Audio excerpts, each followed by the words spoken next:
Tes.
Salam jemaat yang dikasihi oleh Tuhan. Bagaimana kabarnya hari ini? Puji Tuhan. Yang ada di Reknginden maupun yang ada di rumah atau dimanapun saudara berada, kita bersyukur pada hari ini Tuhan memberikan kesempatan kepada kita untuk kita kembali datang beribadah kepada Tuhan. Mungkin di antara saudara ada yang saat ini sedang terbaring lemah, ada yang dalam masa pemulihan, tapi kita tetap bersyukur dan hari ini kita akan bersukacita, kita akan beribadah bersama-sama dan biarlah sukacita itu juga membuat kita semakin cepat pulih ya, semangat di dalam memuji Tuhan. Amin. Nah, saya mengundang kita semuanya bangkit berdiri. Mari kita akan memulai ibadah kita pada saat ini. Saya mengajak kita semua untuk mengarahkan hati kita kepada Tuhan. Mari kita akan masuk di dalam ibadah kudus pada saat ini.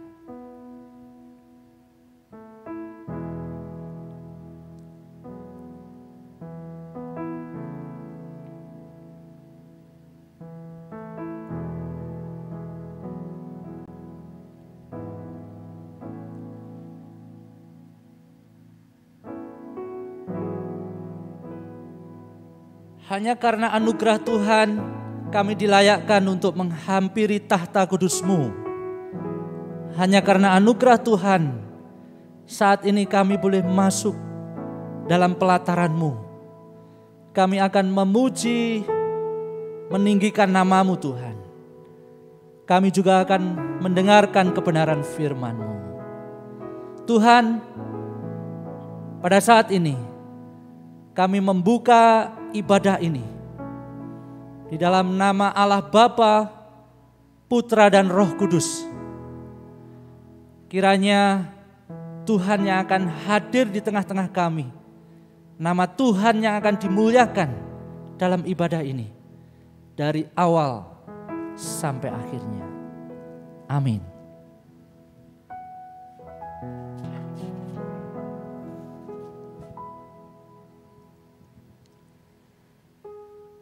Sebab kasih setiamu lebih baik daripada hidup. Bibirku akan memegahkan engkau. Demikianlah aku mau memuji engkau seumur hidupku dan menaikkan tanganku demi namamu. Mari saudara kita datang, kita memuji Tuhan. Kita memberikan yang terbaik untuk kemuliaan namanya. Christ enough for me.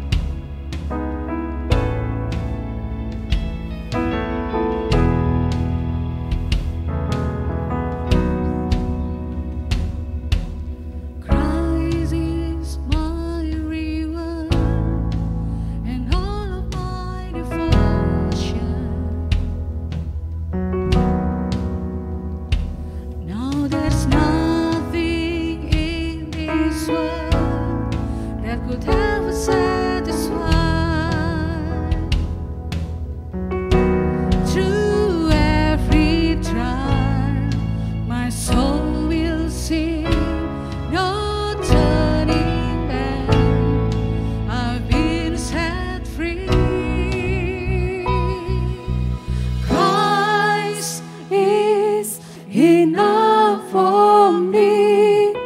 Christ is enough for me.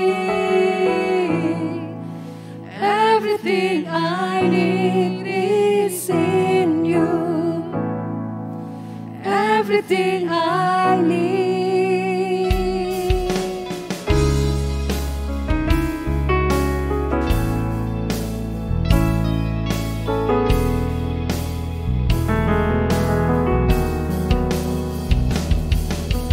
Christ, my all in all, the joy of my salvation, and His hope will never fail. Heaven is our home.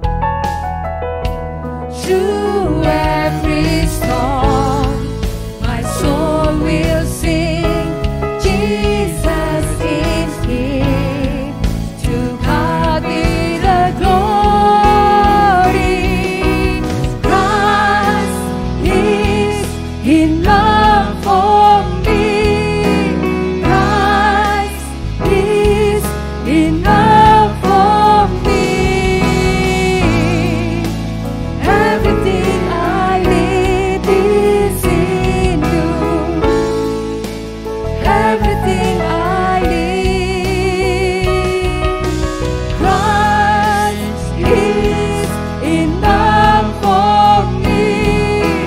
Christ is enough for me. Everything I need is in you. Everything I need.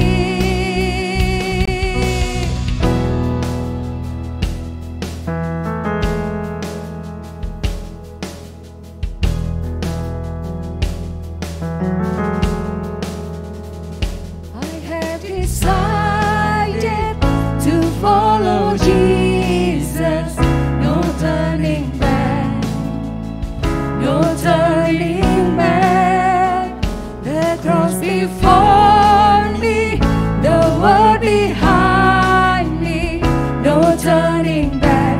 No turning back. I have decided to follow Jesus.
kesalahan kepada Tuhan. Dosaku kuberitahukan kepadamu, dan kesalahanku tidaklah kusembunyikan. Aku berkata, aku akan mengaku kepada Tuhan pelanggaran-pelanggaranku, dan Engkau mengampuni kesalahan karena dosaku.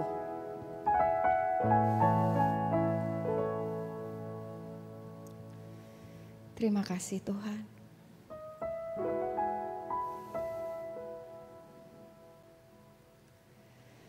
Terima kasih Tuhan Yesus atas waktu yang sudah Engkau berikan kepada kami.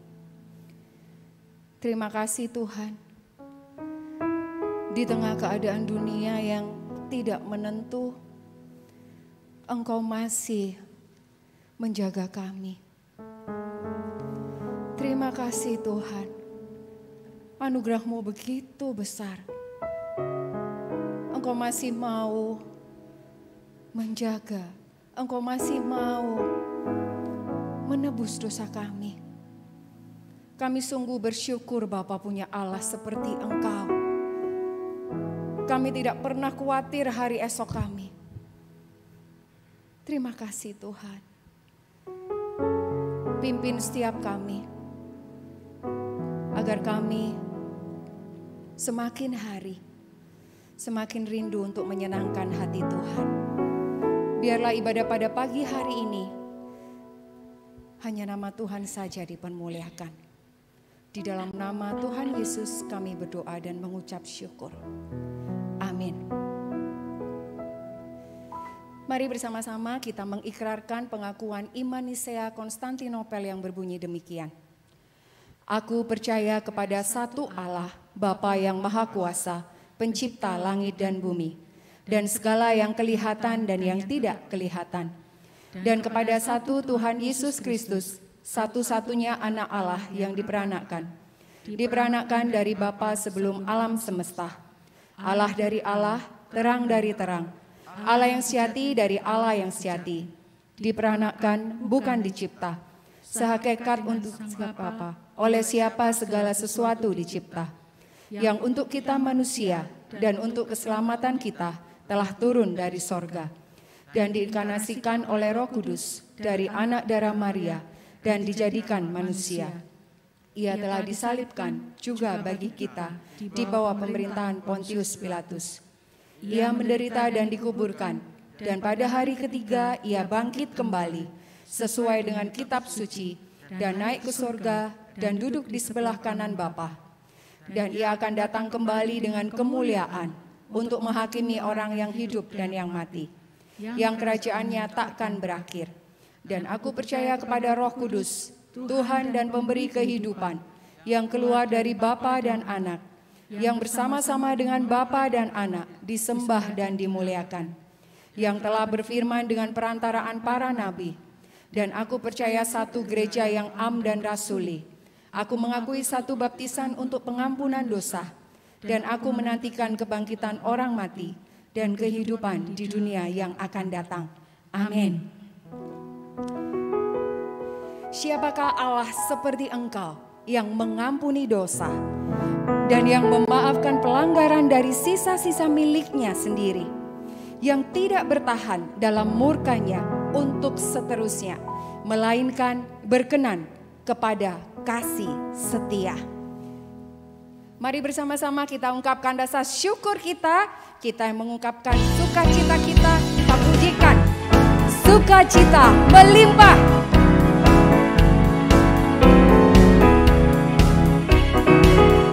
Kami mau bersukacita di dalam-Mu Tuhan.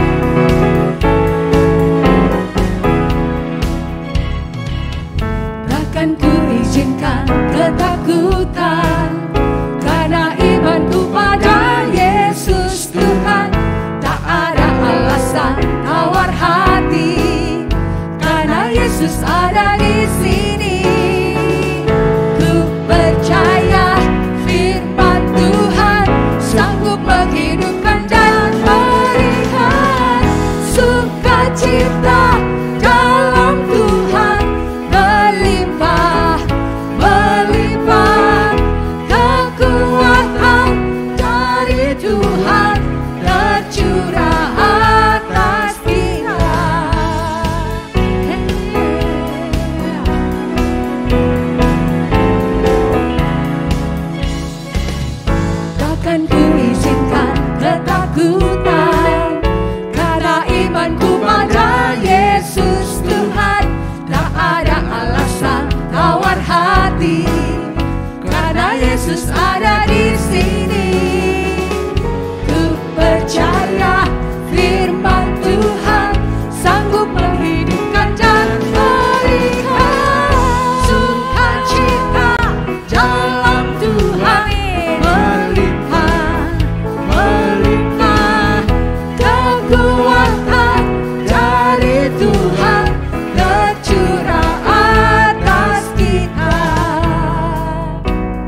hanya karena Allah sendiri yang beranugerah atas hidup kita. Biarlah sukacita sejati dari Tuhan menguatkan kita dalam menghadapi segala pencobaan. Sukacita dalam Tuhan melimpah, melimpah. Kekuatan dari Tuhan tercurah atas kita. Sukacita dalam Tuhan melimpah, melimpah. Kekuatan dari Tuhan tercurah atas kita, tercurah atas kita.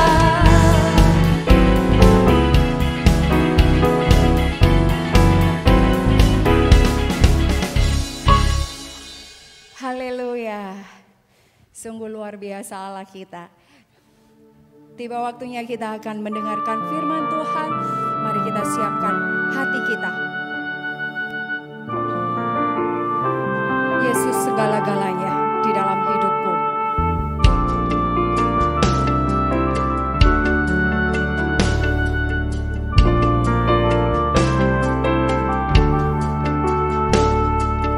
Yesus segala-galanya mentari hidupku. Sehari-hari Dialah penopang yang teguh.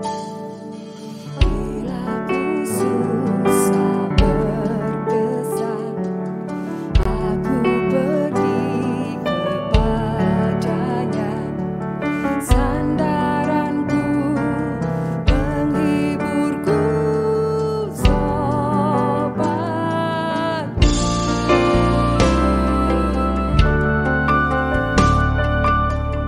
Mari kita katakan, Yesus segala-galanya setia padaku. Yesus segala-galanya setia padaku. Tak akan ku menyangkalnya, teman setiaku.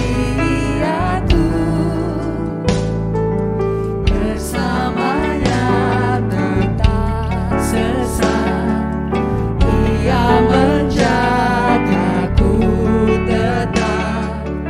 Ia tetap kawan erat sobatku.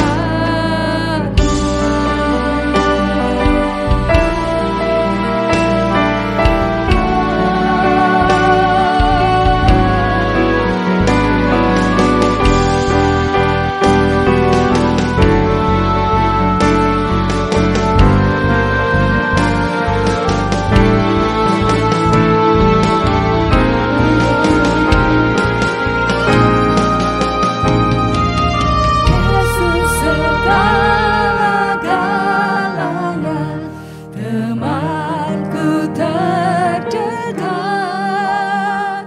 Kepadanya ku berserah sekarang dan tetap.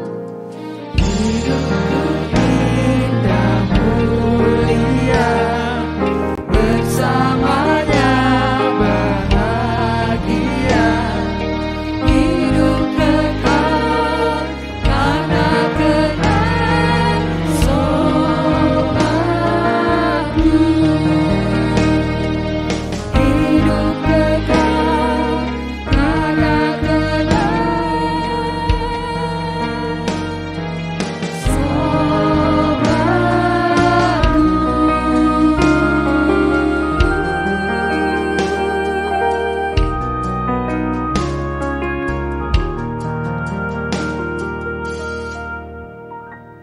Mari kita tundukkan kepala, kita mau berdoa.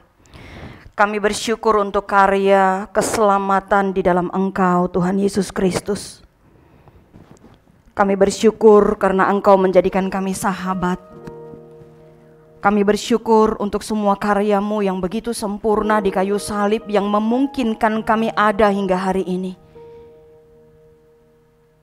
Itu sebabnya Tuhan kami bisa datang menghampiri tahta kudus-Mu. Kami tahu bahwa bukan karena hebat dan baik kami, tapi karena hanya ada satu alasan, itu karena ada anugerah Tuhan yang begitu besar bagi kami. Tuhan, kami menyerahkan diri kami. Kami ingin Engkau berbicara kepada kami. Kami ingin hati kami, akal budi kami dibentuk oleh kebenaran firman Tuhan. Berfirmanlah Tuhan, kami siap untuk mendengarkan firman-Mu. Dalam Kristus Yesus kami berdoa. Amin. Shalom jemaat yang dikasihi Tuhan. Saya berharap dimanapun saudara berada, saudara betul-betul dalam lindungan, kemurahan dan kasih Tuhan. Jangan pernah tawar hati apapun yang saudara alami hari ini. Saya tahu ada beberapa sahabat, rekan, jemaat yang mengalami kelemahan tubuh karena COVID-19. Jangan putus asa, jangan gentar, karena saudara tidak pernah sendiri. Saudara, mari bersama-sama kita akan merenungkan firman Tuhan dari Ibrani pasal 13 ayat 5 dan 6. Ibrani 13 ayat 5 dan 6. Demikian bunyi firman Tuhan, janganlah kamu menjadi hamba uang, dan cukupkanlah dirimu dengan apa yang ada padamu. Karena Allah berfirman, aku sekali-kali tidak akan membiarkan engkau, dan aku sekali-kali tidak akan meninggalkan engkau. Sebab itu dengan yakin kita dapat berkata, Tuhan adalah penolongku, aku tidak akan takut. Apakah yang dapat dilakukan manusia terhadap aku? Oke, saudara, dua ayat ini yang akan menjadi fokus perenungan firman kita pada hari ini. Saya akan memulai dengan sebuah kisah, saudara. Jadi ada kisah tentang seorang pria Yahudi di Hungaria. Siapa namanya nggak penting gitu ya, nggak penting. Ini cuma sebuah ilustrasi, tetapi memang dari kisah nyata begitu ya. Nah, seorang pria di Hungari, seorang Yahudi, satu hari dia datang kepada rabinya, kemudian dia berkeluh kesah. Dia bercerita kepada rabi itu, dia bilang, Rabi, saya ini sedang dalam masalah yang sangat sulit. Kemudian rabi itu bertanya, boleh kamu sharing? Kemudian dia katakan bahwa, Rabi, tahu nggak kalau kami itu bersembilan, tinggal bersembilan di sebuah rumah yang kecil sekali. Saya sangat stres, saya sangat depresi, saya merasa bahwa ini sangat-sangat tidak sehat. Kemudian rabi itu berkata bahwa, oke, kalau gitu kamu pulang. Kemudian kamu bawalah seekor dombamu, tinggal bersama di dalam rumahmu. Kemudian dia komplain, 9 orang aja tuh loh sudah sempit banget. Tambah 1 domba lagi, rabi itu ngomong, just do it. Pulang lakukan, ikuti yang saya bilang. Kemudian dia pulang, saudara. Dia pulang, dia bawa dombanya masuk ke rumah. Dia bilang, rabinya pesan, seminggu kamu tinggal bersama domba. Saudara, hari demi hari, tapi karena dia seorang Yahudi yang sangat taat dengan rabi, begitu ya, sehingga akhirnya dia jalani 9 orang ditambah seekor domba. Saudara, begitu 1 minggu lewat, pagi-pagi dia udah datang ke rabinya, kemudian dia ngomong, Rabi, saya nggak kuat, kami tidak kuat. Apa yang kamu inginkan? Kami ingin dombanya keluar. Oke, pulang dan lakukanlah. 1 minggu lagi datang. Kemudian dia pulang, saudara. Dia pulang, dia keluarkan dombanya dari rumah. Kemudian mereka tuh, wah, merasa thankful, merasa lega sekali. Kemudian 1 minggu kemudian dia balik. Kemudian rabi itu ngomong, apa yang terjadi? Terus dia bilang, waduh rabi, kami bersyukur sekali. Karena di dalam rumah yang kecil itu hanya ada kami bersembilan. Tanpa domba itu. Saudara nangkap maksudnya? Pertama kali dia datang, dia mengeluh kenapa? Karena di rumah kecil itu mereka bersembilan. Tapi terakhir, jumlahnya berkurang nggak? Jumlah mereka tinggal tetap 9 orang, saudara. Rumahnya nggak digedein. Tetapi dia bisa punya sikap hati yang berbeda dengan waktu pertama kali dia datang. Sehingga saudara, kepuasan itu sebenarnya persoalan perspektif sebenarnya. Bukan sebuah persoalan keadaan. Bukan karena sebuah keadaan di mana gajinya sedikit, bukan. Bukan persoalan karena hanya mampu punya rumah kecil, bukan. Bukan karena dia punya rumah gede kemudian dia puas, bukan. Bukan karena dia orang penghasilannya tuh miliaran tiap bulan baru kemudian dia puas. Bukan itu, saudara. Sekali lagi, kepuasan itu persoalan perspektif, persoalan hati, bukan persoalan keadaan. Nah, saudara yang dikasihi oleh Tuhan, di dalam bagian ini, saudara, mungkin kita bertanya begini, apakah Alkitab memang melarang kekayaan? Si Yahudi Ungari yang tinggal di Hungari ini, begitu dia datang kan dia ingin apa sih sebenarnya? Menurut dia kan dia sangat putus asa karena menurut dia, kalau seandainya Tuhan kasih dia kekayaan, dia bisa beli rumah lebih gede, itu pasti dia bisa happy kan? Dia bisa bahagia. Persoalannya adalah begini, saudara, apakah Alkitab melarang ini sih? Melarang kekayaan? Kalau kita menelisik ya Alkitab lebih jauh, Alkitab tidak pernah melarang kekayaan. Bahkan di dalam sejarah kekristenan ada banyak orang-orang kaya yang Tuhan pakai untuk pengembangan kekristenan. Yesus, Rasul Paulus itu ditopang oleh banyak perempuan-perempuan yang cukup punya uang. Ya, sepanjang kekristenan itu ada banyak orang kaya yang Tuhan pakai. Jadi Alkitab tidak menentang kekayaan, saudara. Tetapi yang Alkitab tentang itu adalah kemewahan. Saudara, kekayaan itu tentang berapa banyak jumlah harta yang kita punya. Kita punya harta berbeda-beda. Mungkin bisa ekstrim begitu ya, bisa ekstrim kiri, ekstrim kanan begitu. Tetapi itu nggak ada persoalan sebenarnya. Gitu ya, itu nggak ada persoalan. Itu masalah kekayaan. Nah, kemewahan itu apa? Kemewahan itu adalah tentang bagaimana seseorang menggunakan uangnya. Bagaimana seseorang mempergunakan kekayaannya. Dia memilih untuk apa? Kekayaannya itu sebagai apa? Banyak orang punya uang, cara pandangnya lihat uang, cara kita lihat uang itu beda-beda. Ada yang begitu lihat uang, langsung, wah, saya punya mimpi. Mimpinya apa? Saya kepengen punya mobil yang mewah. Saya kepengen punya rumah yang mewah. Saya kepengen ini yang mewah. Nah, itu yang jadi salah, saudara. Karena perspektifnya melihat uang itu yang salah. Begitu kita lihat uang, dalam benak kita apa? Cara pandang kita melihat uang itu yang menjadi persoalan, saudara. Cara pandang kita terhadap uang itu yang menjadi persoalan. Nah, sekarang saya ingin mengajak kita untuk melihat sedikit tentang latar belakang Ibrani 13 ya, ayat 5 dan 6 yang tadi sudah kita baca.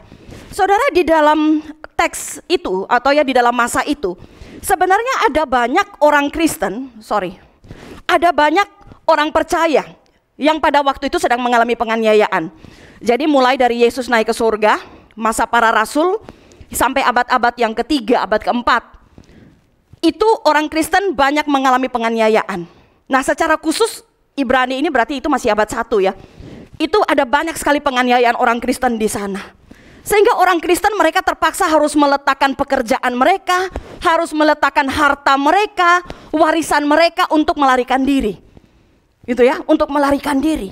Nah, saudara-saudara bisa bayangkan pada waktu itu orang Kristen itu kekeluargaannya, persaudaraannya itu sangat terlihat. Kenapa? Karena begitu satu melarikan diri, katakanlah misalkan dia tidak diterima oleh keluarga, diusir oleh keluarga. Yang orang Kristen yang lain itu harus siap untuk menampung. Makanya kan kalau saudara baca di dalam pasal 13 itu orang Kristen juga diajarkan atau diperintahkan untuk menampung, memberikan tumpangan kepada orang lain. Kenapa? Karena pada waktu itu masa penganiayaan. Orang-orang Kristen butuh ditolong.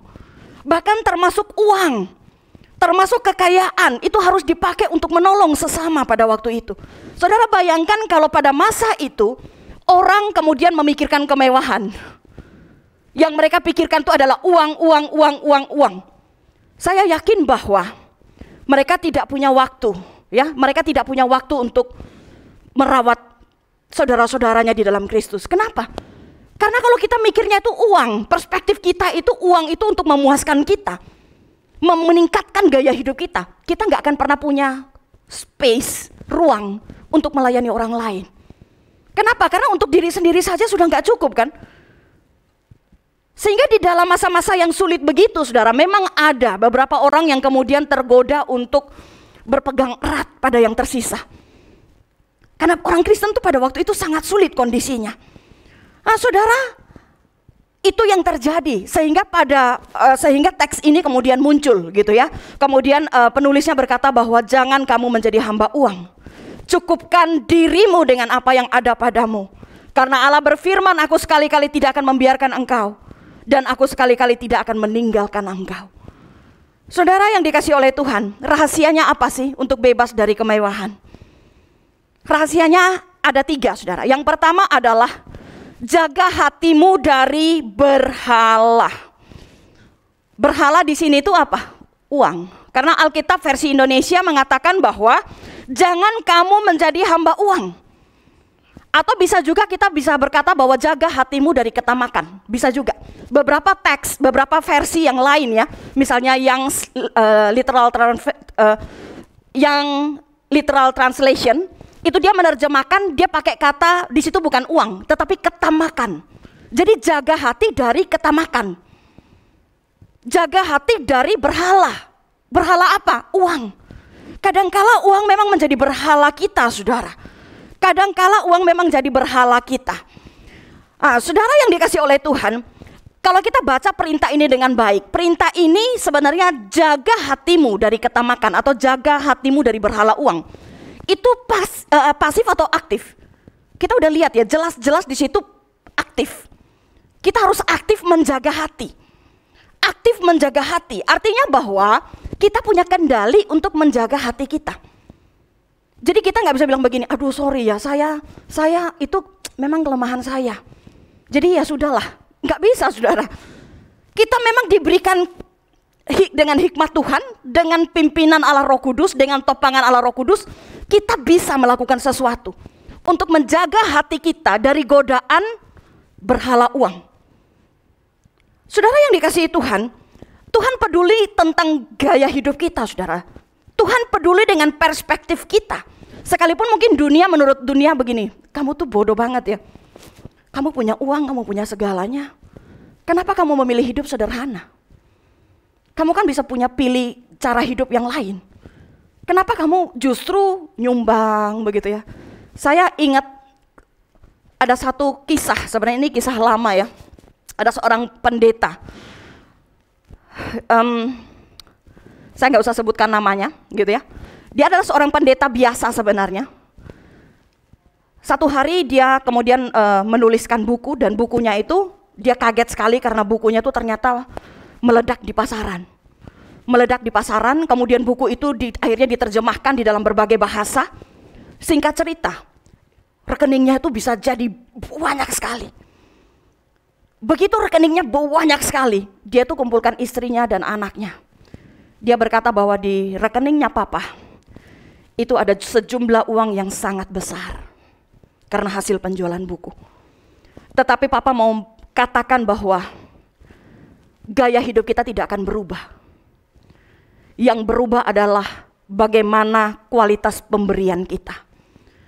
Sehingga akhirnya saudara, yang pertama dia lakukan adalah dia kalkulasi gereja selama puluhan tahun itu sudah, karena dia bergereja di gereja itu sudah cukup lama. Dia kalkulasi gereja itu keluarin uang untuk dia berapa. Dia memutuskan untuk dia mengembalikan sejumlah uang kepada gereja.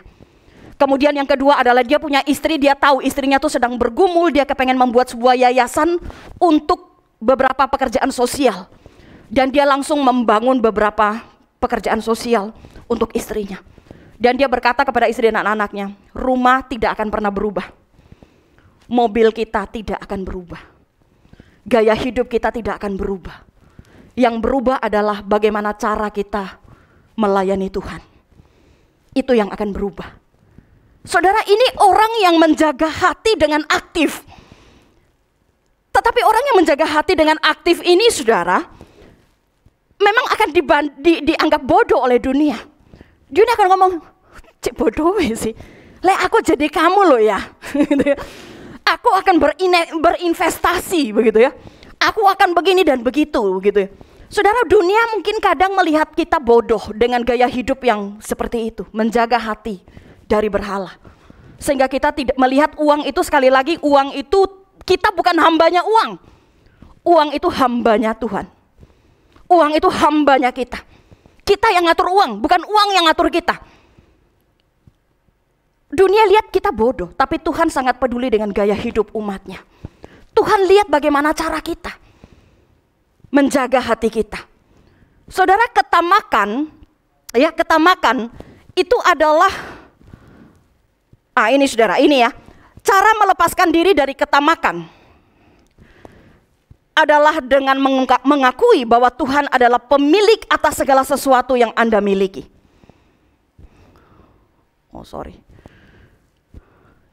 Ya, jadi cara melepaskan diri kita dari ketamakan itu adalah dengan mengakui bahwa Tuhan adalah pemilik segala sesuatu atas apa yang kita punya.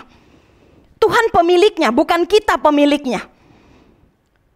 Sehingga kalau kita tahu Tuhan pemiliknya, kita tuh selalu nanya gitu kepada Tuhan yang punya gitu ya. Tuhan, mau aku buat apa dengan uang ini? Tuhan, mau apa? Aku buat apa dengan uang ini? Sehingga uang sekali lagi bukan menjadikan kita hamba. Kita yang menjadikan uang itu sarana untuk melayani Tuhan dengan lebih baik. Saudara yang dikasihi oleh Tuhan, firman Tuhan mengatakan ini dengan sangat jelas, saudara. Firman Tuhan mengatakan ini dengan sangat jelas di dalam Mazmur 24 ayat 1. Bahwa bumi adalah milik Tuhan. Segala isinya juga adalah milik Tuhan. Kita harus paham ini sih. Kita harus paham ini. Bahwa hidup kita miliknya Tuhan. Dunia ini miliknya Tuhan. Paulus juga bertanya secara retorika kalau kita lihat di dalam 1 Korintus. Dia berkata begini. Tahukah kamu bahwa kamu bukan milikmu sendiri? Sebab kamu telah dibeli dengan harga yang mahal. Saudara, dengan kata lain saya mau ngomong begini, saudara. Orang yang punya berhala di dalam hati, yang menyimpan berhalanya di dalam hati, itu hanya bisa teratasi dengan Injil Yesus Kristus. Kalau dia tahu, saudara, kalau dia mengakui bahwa Kristus itu adalah pribadi yang paling berharga, saya yakin bahwa dia akan membiasakan terus-menerus, aktif terus-menerus menjaga hatinya supaya tidak tergantikan dengan yang lain. Saya sampai hari ini membiasakan diri saya untuk terus berdoa, saudara. Saya selalu berdoa, Tuhan tolong Engkau menjadi pusat hidupku. Engkau fokus hidupku. Tolong supaya saya tidak meletakkan hati saya atau tautkan hati saya kepada apapun yang fana. Saya melatih hati saya. Saya tahu bahwa di dalam hidup kita harus banyak sekali merasakan kehilangan ya. Dalam hidup banyak kali kita harus merasakan kehilangan. Dan kita memang harus membiasakan itu.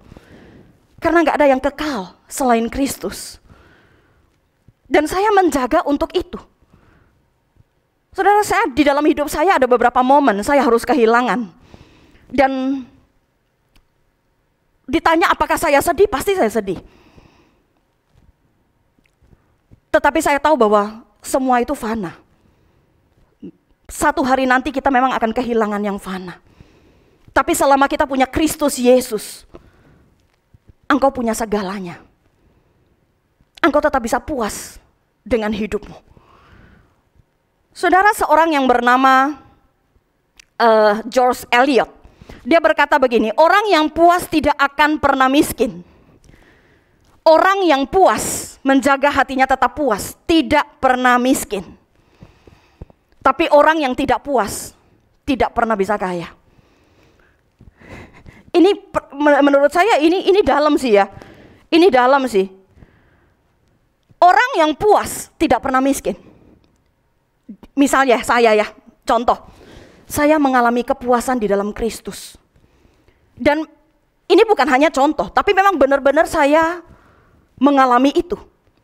Saya mengalami kepuasan di dalam Kristus. Menurut saya apa yang Kristus lakukan bagi saya, itu enough. Cukup bagi saya. Saya sangat berbahagia dengan apa yang sudah Kristus lakukan bagi saya. Dan apapun yang Tuhan ambil dalam hidup saya yakin gak akan membuat saya miskin. Ada banyak, saudara. Saya pernah ya cukup bertahun-tahun ya, mungkin cukup lama saya bertahun-tahun menyicil sebuah tempat tinggal gitu ya. Dan saya kaget sekitar 5 atau 6 tahun yang lalu, ternyata bosnya bermasalah begitu ya. Kemudian semuanya tidak bisa dilanjutkan. Dan sejumlah orang yang sudah mengambil rumah di sana tuh harus kehilangan uang, termasuk saya gitu ya, termasuk saya. Saya sedih nggak? Ya sedih lah saudara. Iya kan, sedih lah. Sudah bertahun-tahun kita tuh memimpikan bahwa kita akan punya tempat tinggal di mana begitu ya. Ternyata hilang begitu saja. Tapi bagi saya nggak ada masalah. Itu nggak akan membuat saya miskin. Kemudian saya juga pernah beberapa tahun yang lalu, beberapa jemaat tahu kan, saya kehilangan juga anak kembar saya gitu ya. Setelah 7 bulan mengandung, lahir prematur, dan setelah saya punya banyak impian, pada waktu itu belum ada Fania ya. Saya punya impian, waduh sudah memimpikan nanti akan bakal begini. Ketika Tuhan ambil, sedih nggak? Sedih banget. Tapi saya melatih hati saya, kehilangan akan selalu ada. Karena yang fana tidak akan pernah tinggal tetap. Hanya yang kekal, kasih Kristus, yang akan tinggal tetap bagi kita. Dan selama kita punya Dia, kita nggak pernah miskin. Sebaliknya orang kaya, sekaya apapun dia, tanpa kepuasan di dalam Kristus, dia nggak akan pernah jadi kaya. Karena akan selalu kurang, gitu ya. Akan selalu kurang. Saudara yang dikasihi oleh Tuhan, yang diajarkan oleh Alkitab itu sebenarnya bukan asketisme ya, bukan asketisme. Hati yang memiliki berhala, ini ya. Jadi yang saya mau katakan adalah begini saudara, yang Alkitab ajarkan kepada kita itu bukan sebuah asketisme. Saudara tahu gaya hidup asketis? Gaya hidup asketis ini memang sangat dikenal di mulai dari abad permulaan, abad 1 sampai abad yang ke-6, sampai abad 17, abad 15 juga masih beberapa orang masih punya hidup yang seperti itu. Gaya hidup asketis. Jadi orang itu begini, dia punya segala sesuatu, tetapi dia kemudian memutuskan untuk menjual. Kemudian uang itu dipakai untuk membantu orang miskin, membantu pelayanan di mana-mana, kemudian dia masuk ke biara. Ini yang modern gitu ya, masuk ke biara. Ini yang modern. Sebelum dunia modern gitu ya, sebelum modern, mereka itu hidupnya bisa bertapa. Di mana? Ada di goa, ada di hutan, ada di padang gurun gitu ya. Itu gaya hidup asketis. Alkitab tidak minta kita untuk melakukan ini saudara. Karena pada dasarnya kemiskinan tidak lebih baik daripada kekayaan. Tetapi kita ingat tujuan ini, kenapa kok kita dilarang untuk tamak? Kita disuruh untuk tinggalkan ketamakanmu, jaga hatimu, supaya uang tidak menjadi berhalamu. Karena kembali ke tujuan. Tujuannya adalah begini, jangan sampai karena uang kita menutup hati, menutup perhatian bagi orang-orang yang membutuhkan. Karena pada konteks pada waktu itu kan mereka sesama keluarga seiman ya. Semua sedang berada dalam kesulitan. Kalau kita menjadi orang yang diperbudak oleh uang bagi kita everything. Dan bagi kita dalam kondisi kalau uang sudah everything for us, saya yakin bahwa persaudaraan dalam Kristus itu jadinya tuh nggak ada maknanya. Kenapa? Bagi kita uang lebih penting kok. Jadi kita perlu jaga hati kita terus menerus. Jaga hati kita terus menerus. Saudara yang dikasihi oleh Tuhan, kondisi hati yang begini sekali lagi saya katakan bahwa hanya bisa diatasi dengan Injil, ditaklukkan oleh Injil. Kita harus mengalami perjumpaan dengan Kristus.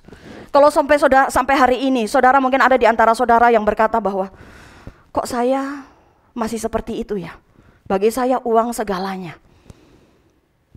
Bagi saya karena uang itu saya bisa gak peduli dengan orang lain. Saudara, maka saudara perlu bertobat. Saudara perlu datang kepada Kristus. Saudara perlu memberikan hatimu, memberikan segalanya di kaki Kristus. Karena hanya di dalam Kristuslah kita punya paradigma diubah. Sehingga ketika kita melihat uang tidak lagi menjadi dewa kita, tapi uang itu adalah hamba kita yang kita pakai untuk melayani orang lain. Saudara yang dikasihi, yang kedua, jadi ingat ya, rahasia kita tidak punya hati yang kita bebas dari ketamakan yang pertama adalah Kita perlu menjaga hati kita dari ketamakan, jaga hati kita dari berhala uang. Yang kedua adalah kita harus mencukupkan diri. Mencukupkan diri. Alkitab bilang begini, cukupkanlah dirimu dengan apa yang ada padamu. Cukupkanlah dirimu dengan apa yang ada padamu. Atau kalau di dalam Young's Living Translation dia berkata begini, being content with the things present. Jadi artinya begini. Artinya being content itu artinya begini, saudara. Kalau being content itu bernaslah atau berisilah, atau bisa dikatakan kita tuh berpuaslah. Berpuaslah dengan segala sesuatu yang ada hari ini. Yang ada hari ini. Jadi kalau kita lihat dia punya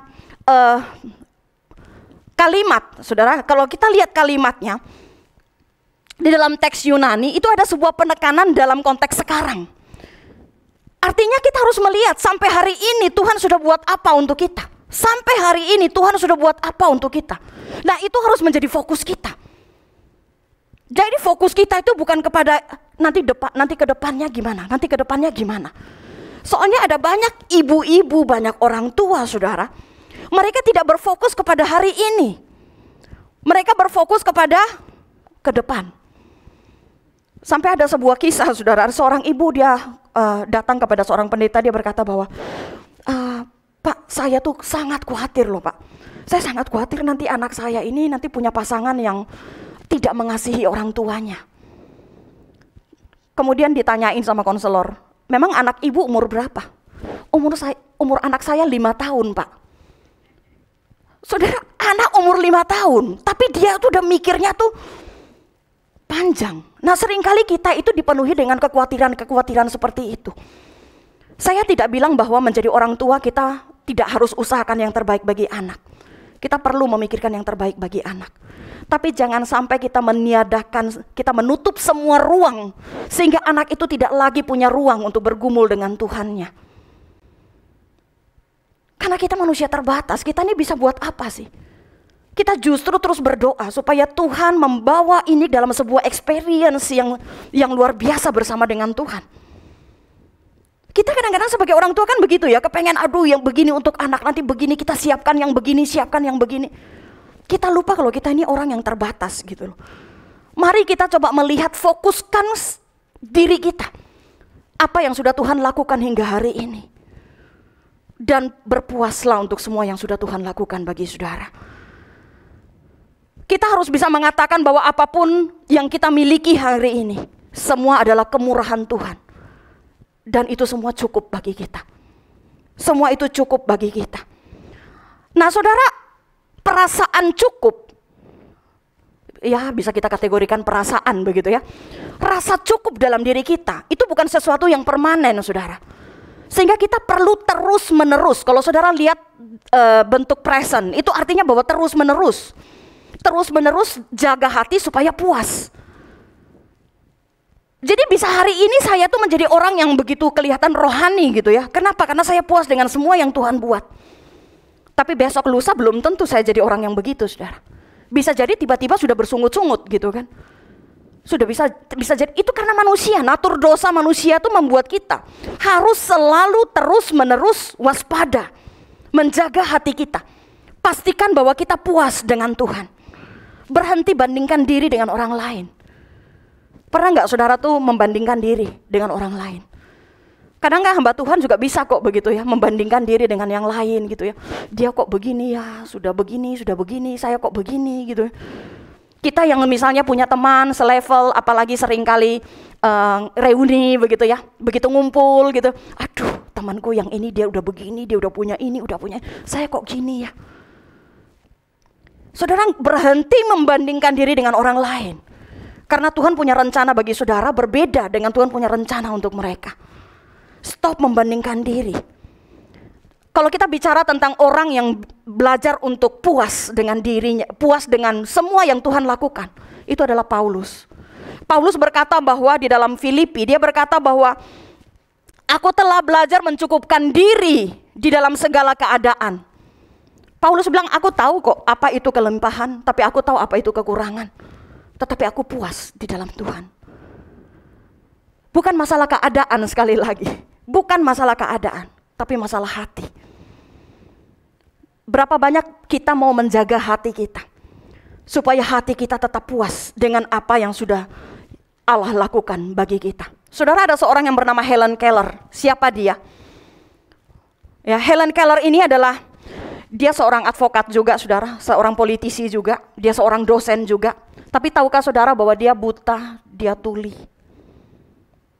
sejak usia 9 bulan.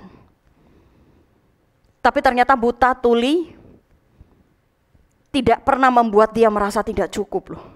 Dia berkata begini, saudara, karena mungkin ada memang dia sakit gitu ya, kemudian entah mal praktek atau apapun, kemudian dia mengalami cacat permanen seperti itu. Dia berkata begini, mereka mengambil apa yang seharusnya menjadi mataku, tetapi saya ingat Milton Paradise.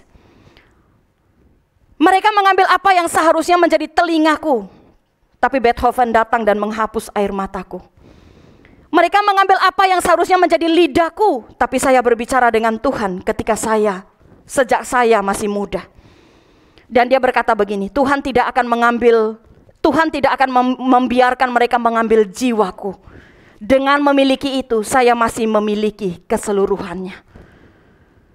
Helen Keller, dia menurut saya dia tokoh inspirasi juga gitu ya. Sekali lagi dia punya kepuasan di dalam Kristus. Bukan karena keadaannya lebih baik dari orang lain, bukan.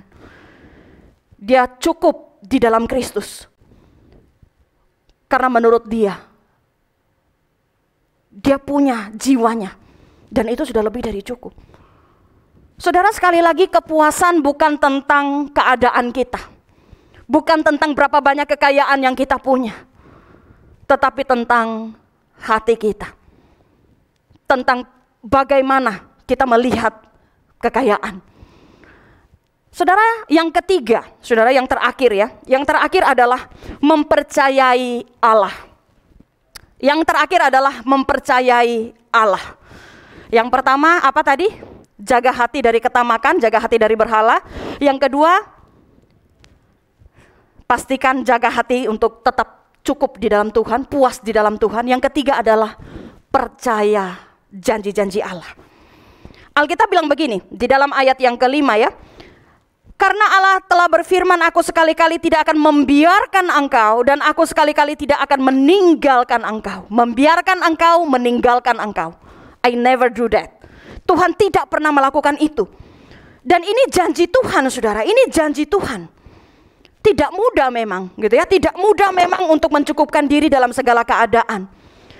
Karena manusia terbiasa, begitu mendapatkan sesuatu happy begitu ya, begitu kehilangan sesuatu biasanya langsung merasa terganggu. Dan begitu seterusnya. Tidak mudah kita bisa mencukupkan diri dalam segala keadaan. Nah, godaan ini menjadi lebih besar bagi mereka yang sedang mengalami penganiayaan. Menjadi lebih besar loh. Orang-orang yang mengalami penganiayaan itu tentu punya masalah yang lebih besar di dalam mempercayai janji Allah. Kenapa? Karena kondisi mereka sulit. Mereka sedang berada dalam kondisi yang sangat sulit. Makan juga nggak ada, tinggal juga bergantung dengan orang lain, nggak bisa kerja. Kenapa? Karena dikejar-kejar orang. Saya bayangkan menjadi jemaat mula-mula pada waktu itu. Itu memang kita betul-betul harus percaya janji Tuhan. Kenapa? Karena mereka nggak punya apa-apa. Makanya jemaat mula-mula itu memang diduga memang banyak di antara mereka yang miskin. Kenapa? Mereka tidak punya waktu yang cukup untuk bisa meniti karir. Kenapa? Karena mereka bergumul dengan iman. Begitu orang tahu, dari Romawi tahu dia orang Kristen, dikejar-kejar. Gimana dia bisa kerja dengan baik? Bagaimana dia bisa menghasilkan uang? Sulit sekali dalam kondisi mereka. Tetapi dalam kondisi itu, penulis kitab Ibrani berkata bahwa percaya janji Tuhanmu. Dalam kondisi sulit seperti itu, percaya janji Tuhanmu. Bahwa Tuhan tidak akan pernah meninggalkan engkau. Tuhan tidak pernah akan meninggalkan engkau. Kemudian di dalam ayat yang ke-6, Tuhan itu penolong kita. Kalau Tuhan itu penolong kita, apa yang manusia bisa lakukan kepada kita? Saudara, di dalam ayat ini, saudara, di dalam ayat yang ke-6 itu sebenarnya mengutip dua teks dalam Perjanjian Lama. di dalam ayat yang ke-6. Teks yang pertama itu berasal dari Ulangan pasal 31 ayat 6 sampai 8. Itu kisahnya adalah tentang Yosua. Jadi Yosua harus menggantikan Musa memimpin orang Israel. Yosua itu takut. Menurut Yosua tuh begini, Musa aja orang hebat loh, pemimpin hebat. Tapi orang Israel tuh loh gak dengerin dia. Musa tuh bisa dikatakan gagal dalam tanda kutip memimpin orang Israel. Nah, apalah aku ini menurut Yosua begitu.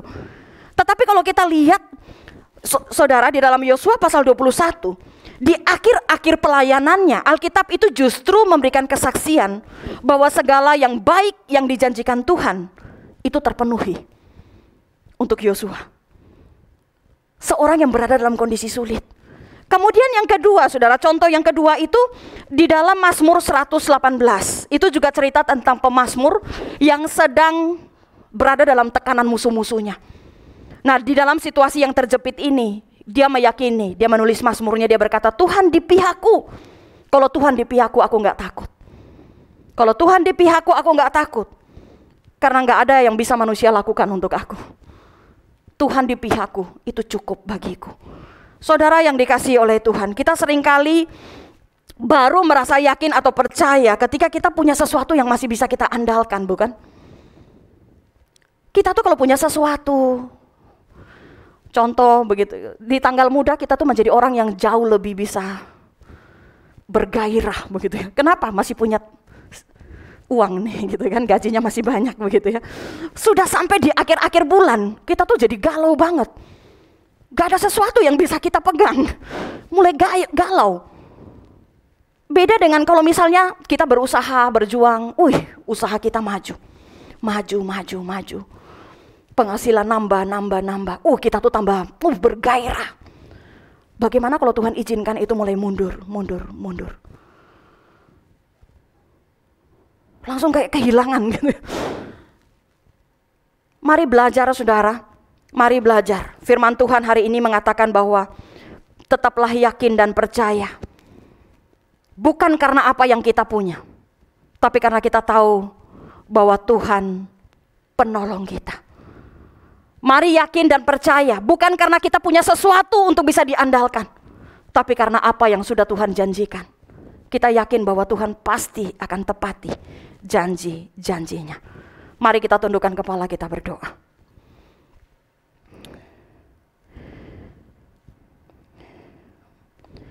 Saudara, mari kita terbuka di hadapan Tuhan. Apakah uang sudah menjadi hamba bagimu, atau engkau yang menjadi hambanya uang? Kalau saudara menemukan bahwa ternyata engkau sudah diperhamba oleh uang, mari mohon pengampunan di hadapan Tuhan. Percayalah bahwa Tuhan akan mengampuni kamu. Percayalah bahwa Injil Yesus Kristus bisa mentransformasi engkau. Jangan lagi mau diperhamba oleh uang. Yang kedua, sudahkah engkau berpuas dengan semua karya dan kasih Tuhan yang engkau rasakan hingga hari ini? Bisakah engkau berkata terima kasih Tuhan? Dan kata terima kasihmu bukan sesuatu yang klise, tapi sungguh-sungguh engkau alami sesuatu dengan Tuhan. Engkau berkata bahwa Tuhan terima kasih karena aku punya engkau. Terima kasih karena aku bisa kehilangan banyak hal, tapi aku tidak pernah kehilangan kasih daripada engkau. Dan yang terakhir, maukah engkau memegang janji Tuhan? Melangkah, menjalani hidupmu dengan yakin. Bukan karena ada sesuatu yang bisa engkau andalkan dalam hidupmu, tapi semata-mata karena engkau memandang kepada janji-janji Tuhan. Bapa di surga, hamba-Mu dan umat-Mu datang. Kami terbuka di hadapan-Mu. Hidup kami terbuka, tidak ada yang bisa kami sembunyikan. Engkau melihat segala sesuatu dengan nyata dan begitu jelas. Sehingga kami mengangkat tangan kami dan kami katakan, Tuhan ampuni kami. Ampuni kami kalau selama ini kami diperhamba oleh uang. Kami sulit untuk merasa cukup. Kami suka mengandalkan apapun yang kami bisa punya dalam dunia ini, dan kami jarang sekali mengandalkan janji-janji-Mu. Ampuni kami. Ampuni kami Tuhan. Terima kasih untuk firman-Mu yang sekali lagi menegur kami, membentuk kami. Terima kasih untuk anugerah-Mu yang terus mengalir bagi kami. Dalam Kristus Yesus kami bersyukur.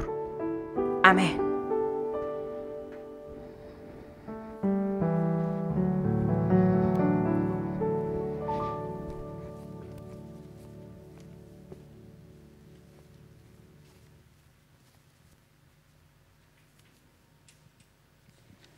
Puji Tuhan, kita sudah mendengarkan firman Tuhan. Tiba waktunya kita akan memberikan persembahan.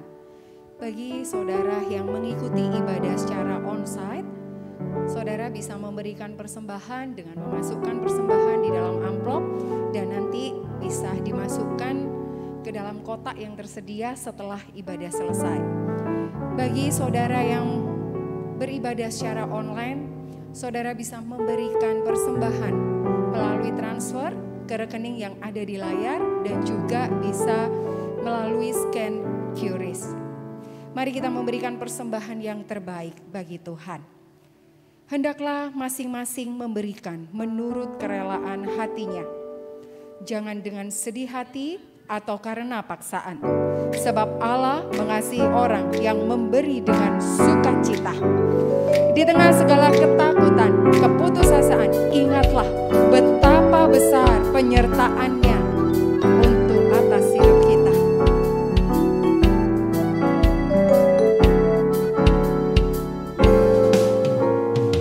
Bila gelombang kehidupan menimpa, hati jadi takut dan putus asa. Jangan lupa berkat Tuhan hitunglah, pasti kau terjangan akan karyanya. Adakah berat bebanmu menekan, dan salib yang kau pikul melelahkan? Hitung berkatnya pastilah kau lega, kau kan bergirang dan terus memujinya. Hitung berkat satu persatu, dan lihatlah karya Tuhanmu. Hitung berkat satu persatu, hitung berkat yang melimpah padamu. Jangan pernah kita memandang harta orang lain, tetapi kita harus melihat kita punya Kristus, kita punya janji yang sudah Ia berikan kepada kita, yaitu apa? Hidup kekal.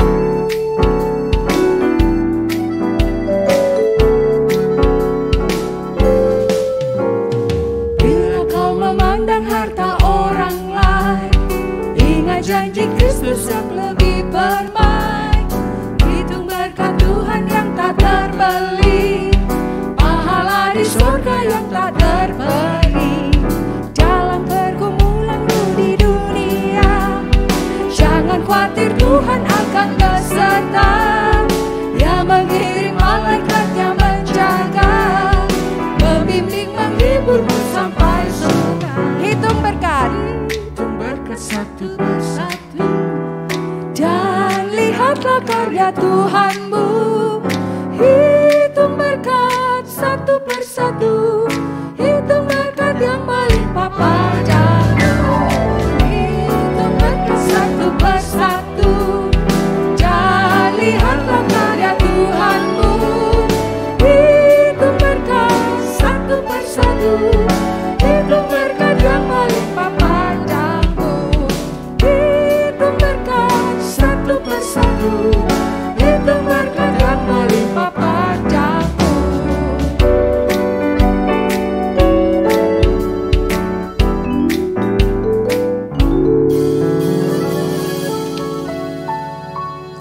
Jemaat sekalian, mari kita berdoa menyerahkan persembahan kita pada saat ini. Kita juga akan berdoa untuk beberapa pokok doa. Mari kita bersama-sama tunduk kepala. Kami mengucap syukur Tuhan untuk kasih setia Tuhan bagi kami. Pada saat ini kami dimampukan untuk memberikan persembahan bagi Engkau. Tuhan, kami berdoa menyerahkan persembahan yang sudah kami kumpulkan ini. Kiranya Tuhan yang akan memberkati, Tuhan Engkau yang akan menolong, memberikan hikmat kepada majelis di gerejamu tempat ini, mengelola persembahan ini untuk kemuliaan nama Tuhan. Kami juga berdoa menyerahkan Tuhan untuk segenap umat-Mu yang sudah memberikan maupun yang belum memberikan. Tuhan, kiranya Engkau juga yang akan menolong mereka, memberkati mereka. Tuhan yang akan terus menopang dalam setiap usaha dan pekerjaan anak-anak-Mu.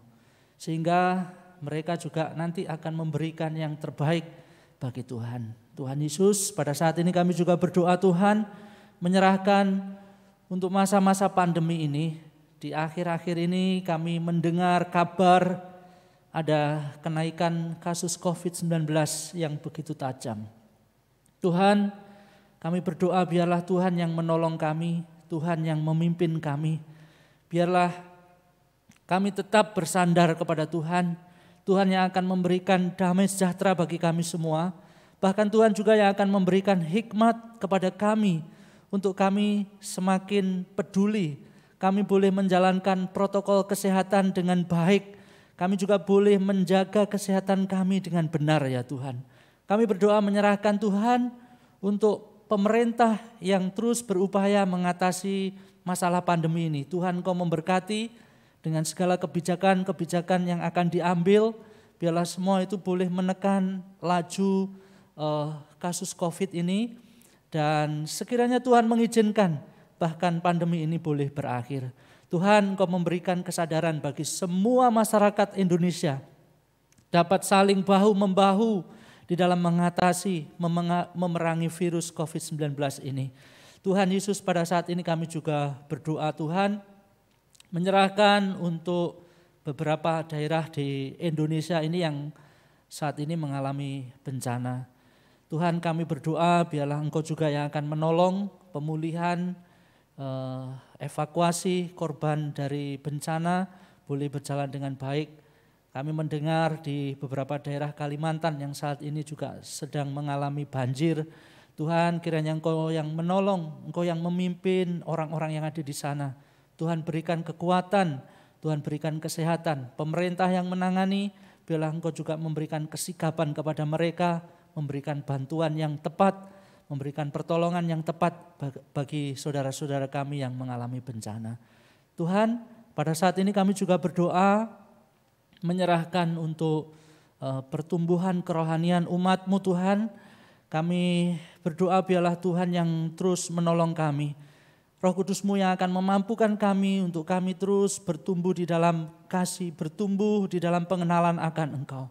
Kami berdoa secara khusus untuk gereja-Mu Tuhan, melalui setiap upaya yang dikerjakan, baik melalui kelompok DG, baik melalui materi-materi yang ada di IMAX, di website, maupun yang ada di channel yang lain di Grace Alone maupun di channel REK Indonesia.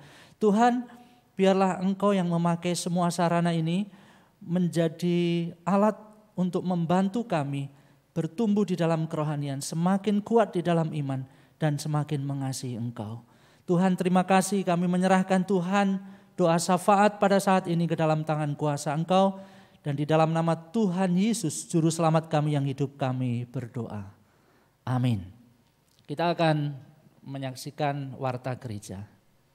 Halo jemaat sekalian, welcome to Reform Exodus Community. This is our church, this is our home. Kami ucapkan selamat datang bagi Anda yang baru bergabung hari ini. Jika Anda ingin terhubung dengan komunitas tertentu di REK atau ingin didoakan, jangan ragu untuk menghubungi kontak berikut ini. Selamat bagi Anda yang berulang tahun di minggu ini. Kiranya kasih, iman, dan pengharapan Anda semakin dikuatkan di dalam Kristus melalui topangan Roh Kudus.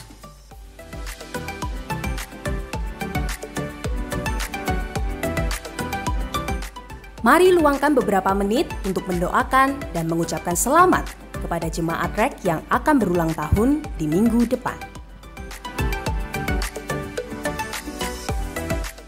Mari bergabung dalam doa pagi setiap Sabtu pukul 5:30 pagi.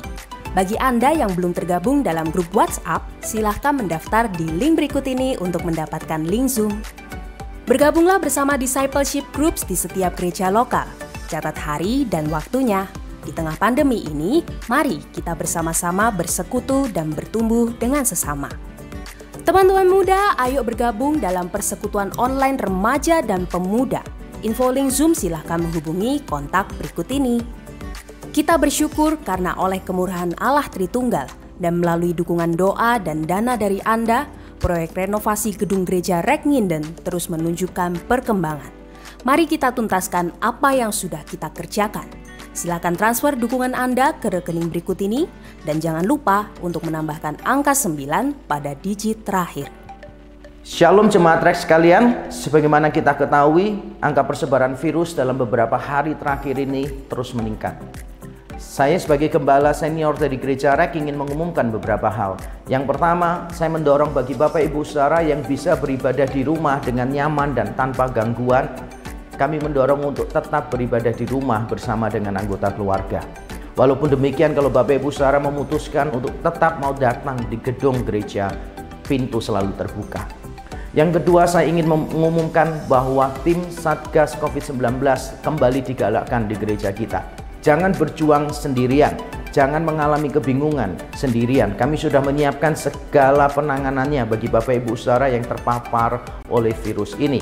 Mari hubungi gembala lokal masing-masing karena mereka tahu apa yang harus dilakukan, langkah-langkah apa saja yang perlu ditempuh. Kami menyediakan obat, vitamin, makanan, bahkan tempat isolasi mandiri jika memang ada yang benar-benar diperlukan. Yang ketiga, saya mendorong jemaat untuk berpartisipasi menggalang dana bagi penanganan COVID-19 di gereja kita. Kita sudah melakukannya tahun yang lalu dan saya percaya kita bisa melakukannya lagi tahun ini. Tahun yang lalu luar biasa dan tahun ini saya percaya juga Tuhan akan menggerakkan hati kita dengan cara yang sama. Mari Bapak Ibu Saudara bisa melakukan transfer, mengirimkan bantuan finansial Bapak Ibu Saudara di nomor yang ada di layar ini. Mari kita bergandengan tangan, saling mengasihi. Ini waktunya tubuh Kristus untuk menunjukkan bahwa kita saling mengasihi di dalam Tuhan. Tuhan memberkati kita.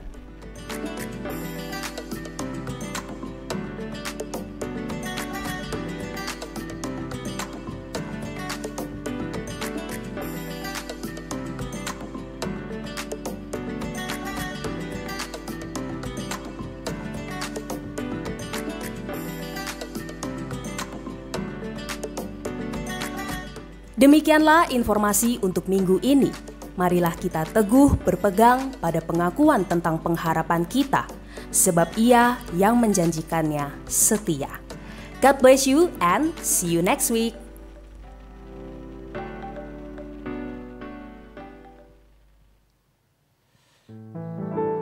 Baik Bapak Ibu yang dikasihi oleh Tuhan, kita akan mengakhiri ibadah kita pada saat ini. Saya mengundang semua untuk bangkit berdiri. Mari kita pujikan doksologi. Puji Allah, Bapa, Putra, Roh Kudus, ketiganya yang esa. Puji Allah, Bapa, Putra, puji Allah, Roh Kudus, ketiganya yang esa. Selamat sumber berkah. Jemaat yang dikasihi oleh Tuhan, kita akan kembali ke kehidupan kita dan biarlah firman Tuhan yang sudah kita dengarkan benar-benar tertanam dan Roh Kudus yang akan memampukan kita melakukan firman di dalam setiap kehidupan kita hari lepas hari. Dan kini terimalah berkat-Nya, kiranya damai sejahtera dari Allah, anugerah keselamatan melalui Putranya Yesus Kristus. Kiranya Roh Kudus terus akan menyertai kita, menopang kita di dalam setiap kehidupan kita. Dan kiranya kasih karunia, berkat yang dari Tuhan, Tuhan limpahkan di dalam setiap kehidupan kita. Mulai dari hari ini sampai Tuhan Yesus datang yang kedua kalinya. Amin. Amin.